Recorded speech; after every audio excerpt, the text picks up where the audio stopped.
People change, relationships shift. Even our own hearts and minds grow and transform over time. Sometimes that's a wonderful thing. Growth, new opportunities, and unexpected friendships. But sometimes change is hard. It can feel like the ground is moving beneath your feet, and what once felt safe and steady now seems uncertain. We all crave something, or someone, that never changes. We long for an anchor, a love that won't fade, a friend who won't leave, a truth that stands firm when everything else is shifting. But life doesn't always give us that. Friendships that once felt unbreakable may drift apart. People who once stood by your side may grow distant, not because of any one thing, but simply because life moves on. Priorities shift, seasons change, and sometimes that closeness fades. It might be a missed call, a delayed reply, or a growing sense that you and someone you care about are no longer walking in the same direction. Bonds that once seemed unshakable can loosen, sometimes without anyone doing anything wrong. Yet life can also surprise us with beautiful changes. A relationship that began with rivalry or misunderstanding can grow into a deep, lasting friendship. People who once seemed so different can become the ones we trust most. Life is unpredictable, always moving, and it rarely asks our permission to change. Have you ever heard someone say, "That experience changed me"? Usually it's after something significant, a serious illness, a close call, a deep loss.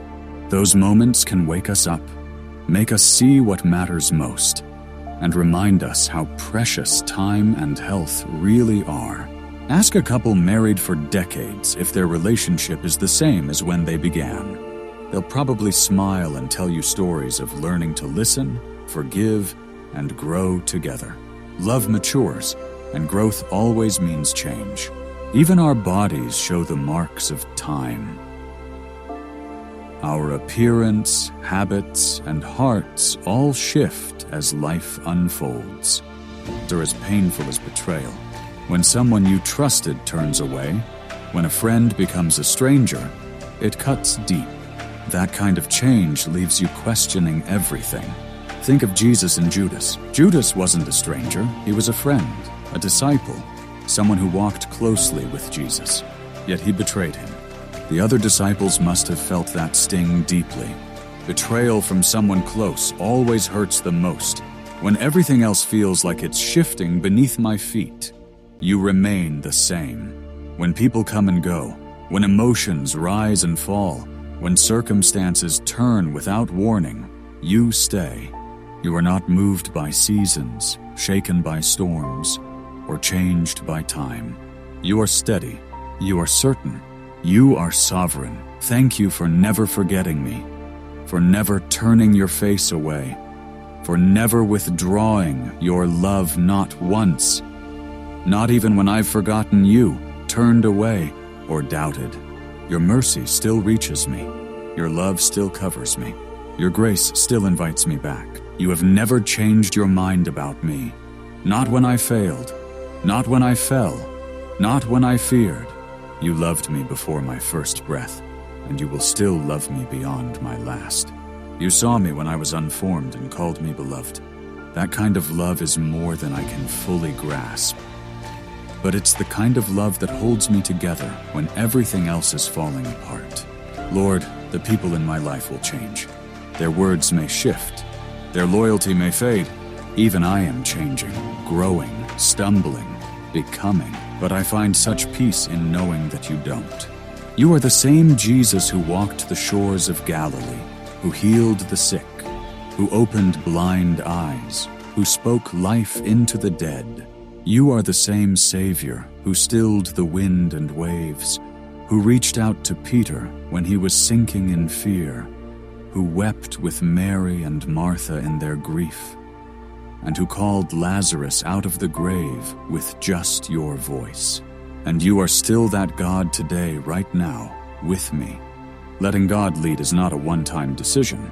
It is a daily act of surrender. Every morning we choose His timing over our rush, His wisdom over our logic, His peace over our pressure. We live in a world that teaches us to be self-sufficient, to take charge, to always have a plan. But in God's kingdom, the greatest strength is found in surrender. The greatest wisdom is found in obedience. The greatest direction comes not from control, but from trust. So ask yourself honestly, do I let God lead me? Many of us say we trust God, but our actions often reveal otherwise. We trust Him until the road gets dark. We follow until the path gets narrow or unfamiliar. But true faith doesn't just follow God when it's easy. True faith follows God even when nothing makes sense. God's ways are higher than ours. His perspective is eternal. He sees dangers ahead that we cannot see. He knows the detours that lead to destruction. He understands the timing that is perfect, even when it doesn't match our plans. When we let God lead, we become joyful because we no longer bear the burden of the journey alone. We are no longer responsible for the outcome. We become free from the mental and emotional stress of trying to lead ourselves. This is true freedom, letting God take the lead. In Joshua chapter 3, the Israelites were about to cross the Jordan River.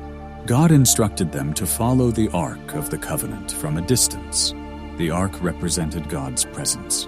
By walking behind the Ark, they demonstrated their willingness to be led. The benefit was clear.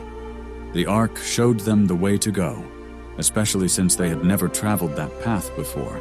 This story is a picture of what it means to be led by God, but even more, it is a picture of what it means to be an obedient follower.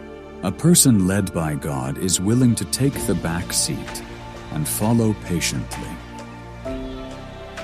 I come before you today with a heart that is tired of striving, tired of trying to figure it all out, tired of carrying burdens that were never mine to bear. There are days when I try to carry the weight of the world, as if I must have all the answers. But the truth is, I don't know the way. I don't see the full picture. I've tried to lead myself, and all it has brought me is confusion, worry, and exhaustion. But you, O Lord, you are the shepherd of my soul. You are the one who sees what I cannot.